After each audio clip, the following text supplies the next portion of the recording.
Hello friends, welcome to university exam IQ। Friends, इस video में हम बात करने वाले हैं 6 से लेकर के 10 जनवरी तक के महत्वपूर्ण करंट अफेयर के क्वेश्चंस को, जो आपके बाईलैंग्वेज होंगे और BHU एंट्रेंस एग्जाम के लिए बहुत ज़्यादा इंपॉर्टेंट है। और अगर आपका CUCT एंट्रेंस एग्जाम हुआ या फिर CUET एग्जाम हुआ तो भी आपके लिए काफ़ी ज़्यादा इंपॉर्टेंट है। तो आप लोग वीडियो को पूरा वॉच कीजिएगा। PDF के लिए टेलीग्राम चैनल, टेलीग्राम ग्रुप दोनों को ज्वाइन कर लीजिएगा। तो चलिए वीडियो को स्टार्ट करते हैं। चलिए स्टार्ट करते हैं। पहला क्वेश्चन हमारा फर्स्ट क्वेश्चन है, रक्षा मंत्री राजनाथ सिंह ने हाल ही में किस विश्वविद्यालय में Kalpana Chawla centre for research in science and technology का उद्घाटन किया है? तो अभी हाल ही में रक्षा मंत्री ने चंडीगढ़ विश्वविद्यालय में Kalpana Chawla centre for research in science and technology का उद्घाटन किया। इसके तहत जो इस विश्वविद्यालय के छात्र हैं वो अनुसंधान यानी रिसर्च कर सकते हैं, ठीक है, और करेंगे भी।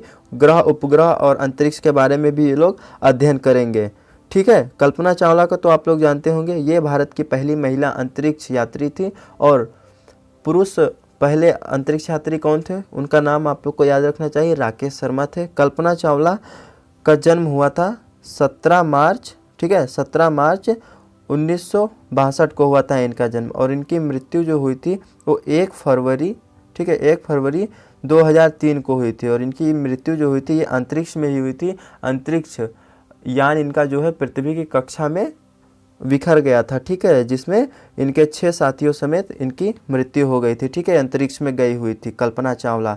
तो आप लोग को याद। तो नेक्स्ट क्वेश्चन हमारा क्वेश्चन नंबर 2 है, अंडर 90 एशिया कप 2021 किसने जीता है, यानी किस देश ने जीता है अंडर 90 एशिया कप 2021 का खिताब? तो भारत ने जीता है श्रीलंका को हरा करके, ठीक है, अंडर 90 एशिया कप।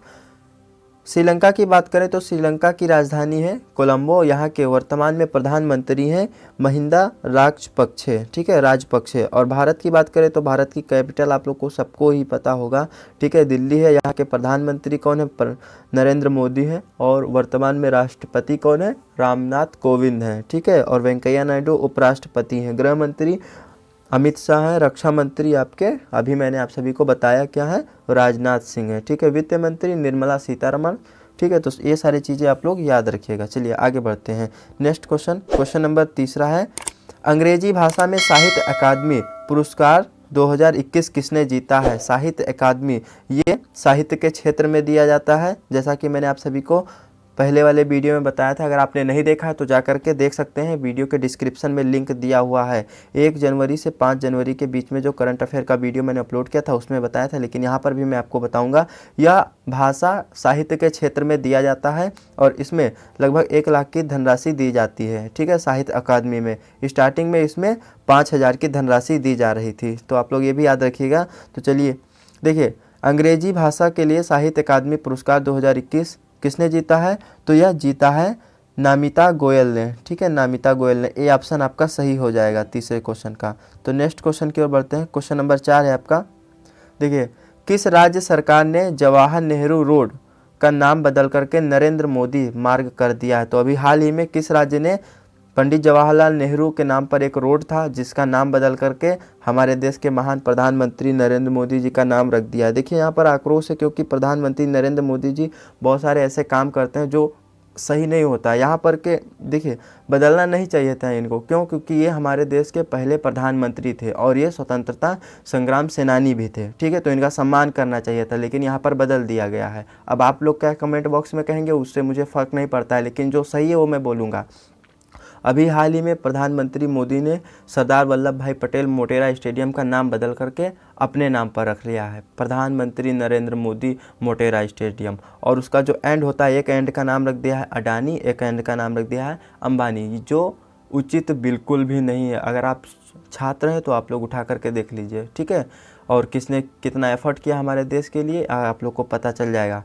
क्या नरेंद्र मोदी ने एफर्ट ज़्यादा किया या फिर पंडित जवाहरलाल नेहरू ने? अच्छा चलिए यहाँ पे अलग बात रही, लेकिन सरदार वल्लभ भाई पटेल, ठीक है, जिन्होंने हमारे देश को इस तरीके से अखंड भारत बनाया, ठीक है, उनको उनका नाम बदल करके, मतलब उनके नाम पर स्टेडियम था उसको बदल करके अपने नाम पर कर दिया। खैर ये सारी चीज़ें राजनीति के उपलक्ष्य में, ठीक है, तथ्य पर हैं, लेकिन इन पर हम बात नहीं करेंगे। आपका जो क्वेश्चन है एग्जाम पॉइंट ऑफ व्यू से वो ये है कि जो पंडित जवाहरलाल नेहरू रोड है उसका नाम बदल करके मोदी जी के नाम पर रख दिया है। तो ये सिक्किम राज्य ने किया है। और ध्यान दीजिएगा, सिक्किम से रिलेटेड कुछ क्वेश्चन हम आप सभी को इम्पोर्टेंट बताने वाले। तो सिक्किम राज्य की राजधानी है गंगटोक, ठीक है, गंगटोक, माफ़ कीजिएगा, गंगटोक इसकी राजधानी है। और यहाँ की राज्य भाषा जो है वो नेपाली है, ठीक है। गोरखा लोग यहाँ पर रहते हैं तो इसकी जो राज्य भाषा नेपाली है। भूटिया भी इसकी राज्य भाषा है, मतलब राज्य भाषा नेपाली है। और जो भाषाएं बोली जाती है भूटिया, हिंदी, लिम्बो और अंग्रेजी भाषा भी बोली जाती है। सिक्किम का राष्ट्रीय पशु है रेड पांडा, ठीक है। और यहाँ के वर्तमान में मुख्यमंत्री हैं प्रेम सिंह वमांग। और वर्तमान में यहाँ के गवर्नर जनरल यानी कि राज्यपाल हैं श्री गंगा प्रसाद, ठीक है। तो आप लोग ये याद रखिएगा। और सिक्किम में भारत के सर्वोच्च शिखर है जिसका नाम है कंचनजंगा, ठीक है। कंचनजंगा यहाँ पर स्थित है। कहाँ पर? सिक्किम में स्थित है। तो चलिए अगले क्वेश्चन की ओर बढ़ते हैं। क्वेश्चन नंबर 5 है, देखिए क्वेश्चन नंबर 5 है, आईटीबीपी के महानिदेशक का नाम बताइए जिन्हें एक अन्य सुरक्षा बल, ठीक है, सशस्त्र सीमा बल के अतिरिक्त प्रभार दिया गया है। देखिए क्वेश्चन कह रहा है कि आईटीबीपी का जो महानिदेशक हैं उनका नाम बताओ आप लोग जिन्हें अभी हाल ही में एसएसबी यानी कि सशस्त्र सीमा बल का अतिरिक्त प्रभार भी बना दिया गया है। तो उनका नाम क्या है? संजय अरोरा है, ठीक है। और आईटीबीपी की बात करें तो आईटीबीपी का फुल फॉर्म होता है इंडो तिब्बतन बॉर्डर पुलिस, ठीक है। और एसएसबी की बात मैंने किया था क्योंकि एसएसबी का भी ने अतिरिक्त प्रभार बना दिया गया है तो उसका फुल फॉर्म होता है सर्विस सिलेक्शन बोर्ड, ठीक है। और एसएसबी जो होती है वो बांग्लादेश और आपके नेपाल देश की सीमाओं पर तैनात होती है। और आईटीबीपी जो है ये आपका तिब्बत, ठीक है, जो अब चीन के अधिकृत है तिब्बत, उस पर तैनात होती है, ठीक है। आईटीबीपी की स्थापना की बात करें काफ़ी ज़्यादा इंपॉर्टेंट है तो आप लोग नोट डाउन कर लीजिएगा। और सारे करंट अफेयर का आप लोग नोट्स जरूर बनाइए। पीडीएफ मैं आपको टेलीग्राम पर प्रोवाइड करा दूंगा, लेकिन आप लोग नोट्स जरूर बनाइए क्योंकि जो मैं एक्स्ट्रा चीज़ें बोलूँगा वो आप लोग को लिख लेना है। तो आईटीबीपी की स्थापना हुई थी 24 अक्टूबर 1962 को हुई थी, ठीक है, आईटीबीपी का। और एसएसबी की बात करें तो एसएसबी का स्थापना हुआ था 1963 ईस्वी में, ठीक है, जो कहाँ पर रहती है?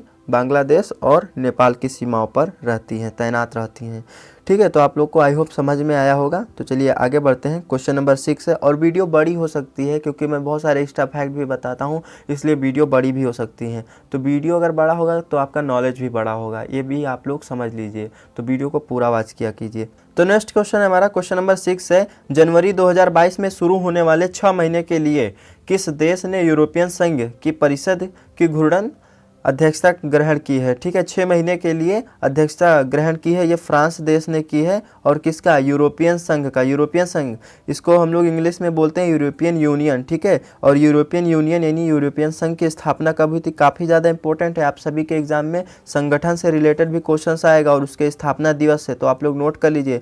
देखिए, यूरोपियन संघ की स्थापना हुई थी 1 नवंबर 1993 को, ठीक है, 1993 को। और इसका मुख्यालय जो है वो बेल्जियम देश के राजधानी ब्रसल्स में है। और नाटो का भी मुख्यालय बेल्जियम देश के कहाँ पर है? ब्रसल्स, जो उसकी राजधानी है ब्रुसेल्स होगा, माफ़ कीजिएगा, ठीक है। और इसी यूरोपियन संघ के सदस्य हैं, ठीक है, सदस्य भी आप लोग याद रखिएगा। तो इसके सदस्य हैं 28 सदस्य हैं, तो आप लोग याद रखिएगा, ठीक है। और इसका उद्देश्य यह होता है कि सामाजिक संस्कृति को मजबूत रखना और आर्थिक और मौद्रिक संघ की स्थापना करना, ठीक है, जिसमें 28 देश आते हैं। और जिसकी 6 महीने की अध्यक्षता कौन करेगा? 2022 से शुरू हो रहा है तो फ्रांस करेगा। फ्रांस की बात करें तो फ्रांस की राजधानी पेरिस है। यहाँ के वर्तमान में प्राइम मिनिस्टर जो हैं यहाँ पे वर्तमान में वो हैं एमेनुअल मैक्रो, ठीक है।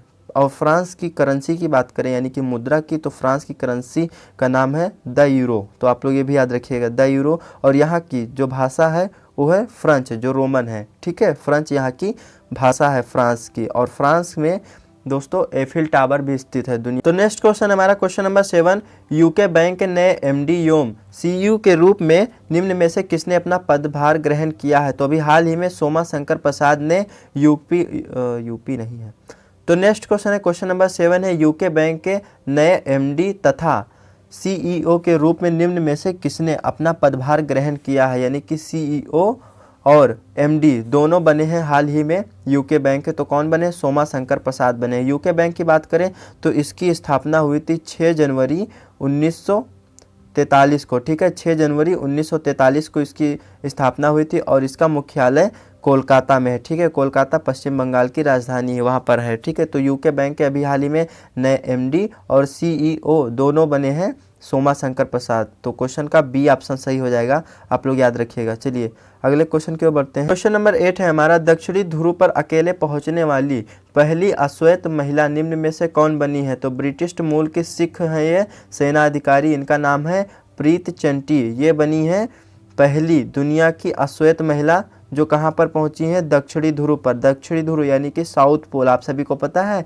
साउथ पोल कहाँ? ये मान लीजिए पृथ्वी, ये अपना भारत है और ये आपका क्या है? नॉर्थ पोल है और ये है आपका साउथ पोल, ठीक है, साउथ पोल। और इसको क्या बोलते हैं हम लोग? नॉर्थ पोल बोलते हैं। यहाँ पर मान लीजिए आपका ये ब्राज़ील देश यानी कि साउथ अमेरिका, ये आपका उत्तरी अमेरिका, ये आपका एशिया। तो ये इंग्लैंड की है, यहाँ से ये चल करके यहाँ पर पहुँची है, ठीक है, यहाँ से चल करके ये यहाँ पर पहुँची है। और कौन है? तो है प्रीत चंटी और ये क्या है? ब्रिटिश मूल की सिख हैं, ठीक है, यानी कि ये सिख हैं लेकिन ये ब्रिटिश मूल की हैं, हालांकि सिख जो हैं वो अपने ही देश के हैं। नेक्स्ट क्वेश्चन है क्वेश्चन नंबर 9, हाल ही में किस टीम ने न्यूजीलैंड के खिलाफ 21 साल में अपना पहला टेस्ट मैच जीता है? यानी कि किस टीम ने न्यूजीलैंड को 21 साल में हराया है पहली बार और पहला मैच उसने जीता है? कौन सा मैच? Test match. हालांकि आपको पता है कि T20, वनडे और टेस्ट 3 फॉर्मेट होते हैं, जिसमें टेस्ट मैच में बांग्लादेश ने पहली बार न्यूजीलैंड को 21 साल में हराया है, ठीक है, बांग्लादेश ने हराया है। तो ये आपका बी ऑप्शन सही हो जाएगा। बांग्लादेश एक एशिया का देश है और न्यूजीलैंड आपका ऑस्ट्रेलिया महाद्वीप का देश है। तो बांग्लादेश की राजधानी कहाँ है? बांग्लादेश की राजधानी ढाका है और यहाँ की वर्तमान में प्रधानमंत्री हैं शेख हसीना, तो आप लोग याद रखिएगा। और यहाँ की मुद्रा है यानी कि करेंसी ढाका, और ढाका तो राजधानी है, टका यहाँ की करेंसी है, माफ़ कीजिएगा, ठीक है।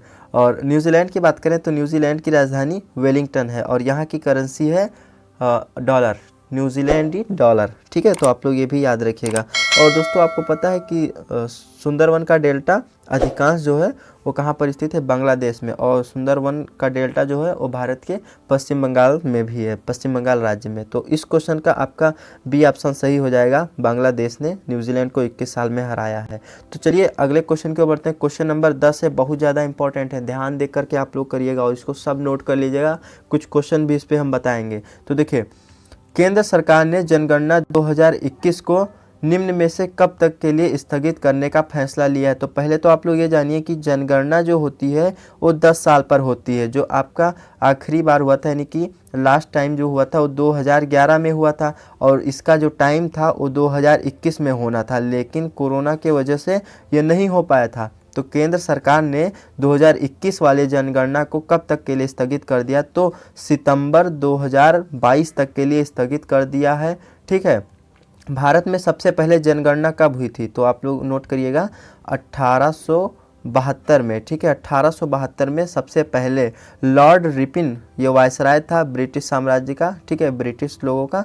तो इसके समय में और इसने सबसे पहले भारत में जनगणना करवाई थी। किसने? लॉर्ड म्याऊ ने, लॉर्ड म्याऊ ने करवाया था। और 1881 में, ठीक है, 1881 में समकालीन लॉर्ड रिपन ने करवाया था, ठीक है, लॉर्ड रिपन ने 1881 में करवाया था। उसके बाद आपका स्वतंत्रता के बाद भारत में पहली बार जनगणना कब हुई थी? 1951 में हुई थी, ये आप लोग याद रखिएगा। वहाँ पे देखिए 2 चीज़ मिस्टेक हो गया मुझसे, लॉर्ड म्यू और लॉर्ड रिपन के चक्कर में, ठीक है, तो वहाँ पे आप लोग याद रख लीजिएगा। देखिए मैं फिर से बता दे रहा हूँ, हालांकि आप लोग गलत ना साबित करें। देखिए मुंह है और माइंड है, कभी भी कुछ भी उल्टा सीधा निकल सकता है, भूल भी सकते हैं, हम भी एक इंसान है, ज़ुबान भी लड़खड़ा सकती है, तो वो हो गया था, सॉरी उसके लिए। देखिए 1872 में जो कराया था वो लॉर्ड म्यू ने करवाया था, ठीक है, लॉर्ड म्यू ने।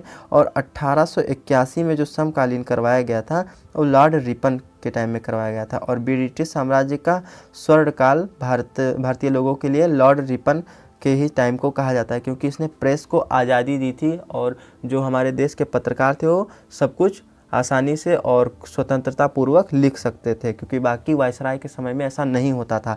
तो देखिए यहाँ पर जो आपका क्वेश्चन है कि कब तक के लिए स्थगित कर दिया गया है, तो सितंबर 2022 के लिए स्थगित कर दिया गया है। चलिए जल्दी जल्दी क्वेश्चन को कवर कर लेते हैं। क्वेश्चन नंबर 10 है, पद्मश्री अवार्ड से सम्मानित किस प्रसिद्ध समाज सेवी का 74 वर्ष यानी 74 साल के उम्र में निधन हो गया। बहुत ज़्यादा इंपॉर्टेंट है। तो ये है सिंधुताई सपकाल। ठीक है, सिंधुताई सपकाल, इनका निधन हो गया है 74 वर्ष की आयु में। ठीक है, और ये क्या थी, समाज सेवी थी। इन्हें पद्मश्री अवार्ड के से सम्मानित किया गया था, इसी वर्ष सम्मानित किया गया था 2021 में ही।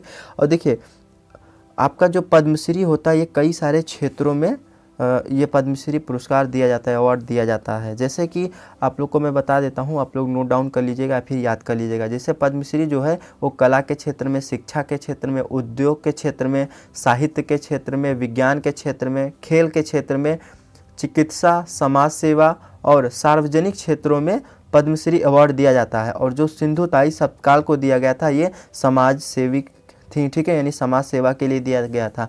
देखिए इनकी कहानी बहुत इंटरेस्टिंग है, आप लोग कभी यूट्यूब पर डाल करके देख लीजिएगा। ठीक है, हालांकि मैं भी बता दे रहा हूँ। देखिए इन्होंने लगभग यहाँ पे दिया हुआ है 1400 बच्चों को गोद लिया था। देखिए, और ये एक भिखारिन थी, यानी भीख मांगती थी, और ये भीख मांग मांग करके बहुत सारे बच्चों को गोद लिया था। ठीक है, और उनका पालन पोषण करके उनको पढ़ाया लिखाया। और वो कैसे पढ़ाया लिखाया, भीख मांग करके। और इनके जो बच्चे थे, यानी कि जिनको इन्होंने एडॉप्ट किया था, गोद लिया था, वो आज भारत के बहुत सारे उच्च पद पर भी हैं। हालांकि अब इनकी कहानी इंटरेस्टिंग है, ज़्यादा बताने में टाइम लॉस होगा, तो आप लोग देख लीजिएगा। हम तो यही बोलेंगे कि देख लीजिएगा, कुछ तो कुछ सीखेंगे ज़रूर। देखिए क्वेश्चन नंबर 12 है आपका, किस राज्य सरकार ने हिंदू मंदिरों को मुक्त करने के लिए बिल पेश किया है। तो अभी तमिलनाडु कर्नाटक राज्य ने किया है। ठीक है, तमिलनाडु और कर्नाटक के बीच में कुछ महीने से हिंदू मंदिर को मुक्त करने का अभियान, एक तीव्रता बहस चल रहा था। ठीक है, इनके बीच में आर्गुमेंट हो रहा था हिंदू मंदिरों को मुक्त करने के लिए। ठीक है, कर्नाटक की बात करें तो कर्नाटक की राजधानी बेंगलुरु है। ठीक है, कर्नाटक की राजधानी बेंगलुरु है, और यहाँ के वर्तमान में सीएम जो हैं वो हैं बसवराज, और यहाँ के वर्तमान में राज्यपाल जो है वो है थावरचंद गहलोत। ठीक है, और देखिए कुछ इंपॉर्टेंट पॉइंट्स जो कर्नाटक से रिलेटेड है। कर्नाटक में एक कोलार है, कोलार की खान, और कोलार की खान जो है किसके लिए प्रसिद्ध है, ये सोने के लिए प्रसिद्ध है, तो आप लोग याद रखिएगा। और भारत का सबसे बड़ा जलप्रपात जिसका नाम है जोग जलप्रपात या फिर गरसोप्पा जलप्रपात भी हम लोग बोलते हैं, यह भारत का सबसे ऊंचा जलप्रपात है, जो शरावती नदी पर स्थित है। कहाँ पर, शरावती नदी पर स्थित है, और ये किस राज्य में, कर्नाटक में स्थित है। ठीक है, तो आप लोग याद रखिएगा। कर्नाटक में आपका जो है वो कृष्णा नदी है, कृष्णा नदी पर एक बांध स्थित है, वो अक्सर एग्जाम में क्वेश्चन पूछा जाता है, अल्टमाटी बांध। ठीक है, अल्टमाटी बांध ये कृष्णा नदी पर स्थित है, और ये कर्नाटक में है, तो आप लोग याद रखिए। तो नेक्स्ट क्वेश्चन हमारा क्वेश्चन नंबर 13, 118 साल बाद खुलेगा कोणार्क सूर्य मंदिर का जगमोहन, यह किस राज्य में स्थित है। तो किस राज्य में है, ये उड़ीसा राज्य में स्थित है, उड़ीसा में स्थित है कोणार्क में। कोणार्क में किसका जन्म हुआ था, नेताजी सुभाष चंद्र बोस का हुआ था। अब देखिए कोणार्क ये उड़ीसा में सूर्य मंदिर स्थित है, कोणार्क का मंदिर भी कहते हैं, सूर्य मंदिर भी कहते हैं, और 118 साल बाद इसी मंदिर का जगमोहन खुलेगा। ठीक है, इस मंदिर में ये जो जगमोहन है यहाँ तक के लिए एक सीढ़ियाँ हैं, कई सारी सीढ़ियाँ हैं, जो 118 साल बाद खुलेगा और यहाँ पर लोग पहुँचेंगे, तो ये काफ़ी ज़्यादा इम्पोर्टेंट है। और उड़ीसा की बात करें तो उड़ीसा की राजधानी भुवनेश्वर है। वर्तमान में यहाँ के मुख्यमंत्री नवीन पटनायक हैं। गणेशी लाल जी यहाँ के वर्तमान में राज्यपाल हैं। ठीक है, यहाँ पर एक इम्पॉर्टेंट झील है जो भारत की सबसे बड़ी झील है, चिल्का झील। ठीक है, चिल्का झील भारत की सबसे बड़ी झील जो है उड़ीसा में स्थित है। इसकी लंबाई जो है वो 65 किलोमीटर है, और इसकी चौड़ाई जो है वो लगभग 8 किलोमीटर है, और इसकी गहराई, चिल्का झील की इसकी गहराई लगभग 2 से 2.5 या 3 मीटर है, तो आप लोग याद रखिएगा। और चिल्का झील खारे पानी की झील है जो भारत की सबसे बड़ी झील है। ठीक है, तो आप लोग ये भी याद रखिएगा। और महानदी, ठीक है, महानदी जो है उड़ीसा राज्य में है, और उड़ीसा राज्य का यानी कि उड़ीसा का शोक महानदी को कहा जाता है। महानदी पर भारत का सबसे बड़ा बांध हीराकुंड बांध भी स्थित है। ठीक है, सिमलीपाल नेशनल पार्क जो ओडिशा में स्थित है, ठीक है, ओडिशा राज्य में स्थित है। तो कई सारे एक्स्ट्रा फैक्ट मैंने बताए हैं आप सभी को, तो आप लोग याद रखिएगा। चलिए क्वेश्चन नंबर 18 है, देखिए क्वेश्चन नंबर 18 है, क्रिस्टियानो रोनाल्डो की मूर्ति पर विवाद किस स्थान पर है। देखिए क्रिस्टियानो रोनाल्डो का संबंध किस खेल से है, तो फुटबॉल से। आप सभी लोग जानते हैं, बहुत लोग मतलब काफ़ी ज़्यादा फेमस है, फुटबॉल से इनका संबंध है। और इनकी मूर्ति पर विवाद किस स्थान पर है, गोवा में है, ठीक है। क्यों? क्योंकि अभी हाल ही में गोवा में इनकी एक प्रतिमा बनाई गई है, स्थापित की गई है पुर्तगालियों द्वारा और कुछ गोवा के निवासियों के द्वारा। तो गोवा के जो स्थानीय निवासी और गोवा के जो लोग हैं वो इस पर आपत्ति जता रहे हैं और इसके लिए एक विवाद खड़ा हो गया है। क्यों? क्योंकि ये विदेशी हैं और पुर्तगाली है और यहाँ पर इनकी प्रतिमा खड़ी की गई है। और जैसे हमारे देश में भी बहुत सारे ऐसे सम्मानित और बहुत सारे ऐसे खिलाड़ी हैं, जैसे मान लीजिए आपके पहले वर्ल्ड कप दिलाने वाले कपिल देव, इन लोग की नहीं कर रहे हैं लेकिन विदेशों की कर रहे हैं। तो इसीलिए इसके ऊपर विवाद हुआ है और ये गोवा में हुआ है। गोवा में क्यों हुआ? क्योंकि देखिए गोवा में अधिकांश जो लोग हैं वो पुर्तगाली यानी कि क्रिश्चियन लोग भी रहते हैं। क्यों? क्योंकि भारत में सबसे पहले, ठीक है, भारत की खोज किसने की थी? ध्यान दीजिएगा, काफ़ी ज़्यादा इंपॉर्टेंट है। भारत की खोज हुई थी 1498 में और इसकी खोज की थी वास्को डी गामा ने। वास्को डी गामा जो था ये पुर्तगाली था। अब देखिए यूरोपियन का आगमन भारत में 1498 में ही हो गया था, समझ लीजिए। और वास्को डी गामा सबसे पहले गोवा के कालीकट स्थान पे आया था। तो वहीं से क्या हुआ कि पूरे गोवा में और फिर केरल में यहाँ पर क्या हुआ कि पुर्तगाली लोग बस गए थे। तो वही है। और जो क्रिस्टियानो रोनाल्डो है इसका संबंध किस देश से है? तो वो है आपका पुर्तगाल से, यानी पुर्तगाल देश का ये निवासी और वहीं का फुटबॉलर खिलाड़ी है। अब गोवा की बात करें तो गोवा की राजधानी पणजी है जो मांडवी नदी के किनारे स्थित है। और यहाँ के वर्तमान में मुख्यमंत्री आप लोग को कमेंट बॉक्स में बताना है, क्योंकि होमवर्क भी मैं आप सभी को दूंगा, तो आप लोग को ये बताना है। यहाँ पर एक इम्पॉर्टेंट राष्ट्रीय उद्यान है जिसका नाम है महावीर राष्ट्रीय उद्यान। तो बहुत सारा क्वेश्चन बताया मैंने, आई होप आप सभी को समझ में आया होगा। तो चलिए अगले क्वेश्चन की ओर बढ़ते हैं। क्वेश्चन नंबर 15, किस राज्य ने दोपहिए वाहन के लिए पेट्रोल की कीमत में 25 रुपये की कटौती की है? तो अभी हाल ही में झारखंड के सरकार ने दोपहिए वाहनों के लिए पेट्रोल में 25 रुपये की कटौती की, यानी कि 25 रुपये कम हो गए पेट्रोल पर, दोपहिए यानी कि बाइक पर। और झारखंड की बात करें तो यहाँ की राजधानी है आपकी रांची, ठीक है। और वर्तमान में यहाँ के मुख्यमंत्री हेमंत सोरेन और रमेश बैस जी यहाँ के वर्तमान में राज्यपाल हैं, ठीक है। और झारखंड जो है ये कोयले के लिए प्रसिद्ध है और अभ्रक के लिए झारखंड का एक ज़िला है जिसका नाम है हजारीबाग, ठीक है। धनबाद जैसे यहाँ धनबाद अनुसंधान जो है वो भी स्थित है झारखंड में। और बोकारो स्टील प्लांट जो है वो कहाँ पर है? झारखंड में स्थित है। बोकारो स्टील प्लांट किस देश की मदद से स्थापित किया गया था? तो ये रूस के मदद से स्थापित किया गया था। तो आप लोग ये भी याद रखिएगा, बोकारो स्टील प्लांट किस नदी के किनारे स्थित है? तो दामोदर नदी के किनारे स्थित है। और झारखंड में पारसनाथ की चोटियाँ भी हैं, तो उसे भारत का रूर भी कहा जाता है। तो आप लोग ये भी याद रखिएगा। चलिए अगले क्वेश्चन की ओर बढ़ते हैं। क्वेश्चन नंबर 16 है, प्रधानमंत्री नरेंद्र मोदी ने किस शहर में PGI सैटेलाइट सेंटर की आधारशिला रखी है? तो अभी फिरोजपुर में रखी है। तो चलिए जल्दी जल्दी वीडियो को कवर कर लेते हैं, काफ़ी बड़ा होता जा रहा है। देखिए क्वेश्चन नंबर 17 है, किस देश ने नए कोविड-19 संस्करण IHU का पता लगाया है? तो भैया एक ब्रांड और आ गया है ओमिक्रॉन के बाद।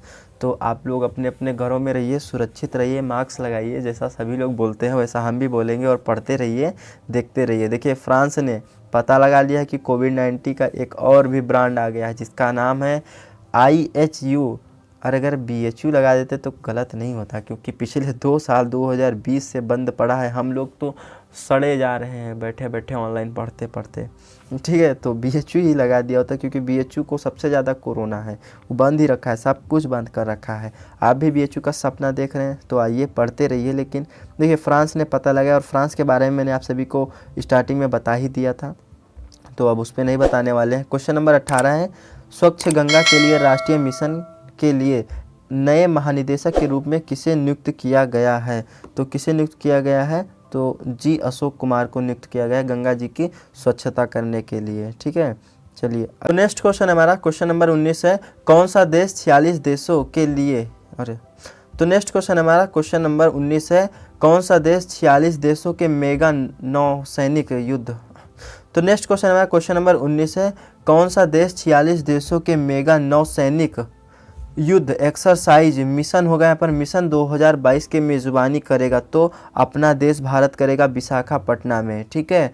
कितने 46 देशों के लिए विशाखापट्टनम, ये जो है ये आंध्र प्रदेश की राजधानी, आंध्र प्रदेश की 3 राजधानियां हैं। आप लोग को कमेंट में बताना है। भारत का 25वां हाई कोर्ट जो है वो कहाँ पर, आंध्र प्रदेश में ही स्थित हुआ है, तो आप लोग याद रखिएगा। नेक्स्ट क्वेश्चन है क्वेश्चन नंबर 20 है, हाल ही में भारतीय प्रवासी दिवस कब मनाया गया है? तो हाल ही में भारतीय प्रवासी दिवस जो है वो मनाया गया है 4 जनवरी को, तो आप लोग याद रखिएगा। ए ऑप्शन सी ऑप्शन आपका सही हो जाएगा। तो चलिए नेक्स्ट वीडियो में मिलते हैं, और आप लोग ये भी ज़रूर बताइए कि आप क्या डेली बेसिस करंट अफेयर की वीडियो पाना चाहते हैं, तो कमेंट सेक्शन ओपन है, वहाँ पे बताइए, और टेलीग्राम ज्वाइन कर लीजिए जिससे कि मैं आपको पीडीएफ वहाँ पर दे सकूँ। आप वहाँ पर पीडीएफ डाउनलोड कर सकते हैं, और वहाँ पर एक बहुत ही अच्छी चीज़ होती है क्विज़, बहुत सारे साथियों को नहीं पता होगा क्विज़ का मतलब क्या होता है। वहाँ पर एक गेम होता है, क्वेश्चंस का गेम होता है। आपको 30 सेकेंड दिए जाते हैं जिसमें आपको सही आंसर चुनने होते हैं। एक 20-25 क्वेश्चन का क्विज़ होता है जो आपके 10 से 15 मिनट में हो, फिर उसका रिजल्ट भी अनाउंस होता है, तो आप वहाँ पर वो भी कर सकते हैं। और वहाँ पर कई सारे सीनियर स्टूडेंट हैं जो बीएचयू के हैं और इलाहाबाद यूनिवर्सिटी के भी हैं, तो उनसे आप बात भी कर सकते हैं, आप अपनी क्वेरी भी रख सकते हैं। और हमारे चैनल को सब्सक्राइब ज़रूर करें, क्योंकि अगर आप लोग सब्सक्राइब करेंगे तो कुछ एलिजिबिलिटी मुझे अभी यूट्यूब की तरफ से नहीं मिली है, अगर मिल जाएगी तो आप लोग का बहुत बहुत सहयोग होगा, ठीक है। तो चलिए मिलते हैं नेक्स्ट वीडियो में, धन्यवाद। रात को वीडियो बना रहा हूँ, वॉइस थोड़ा बोल्ड आ रही है, सॉरी उसके लिए।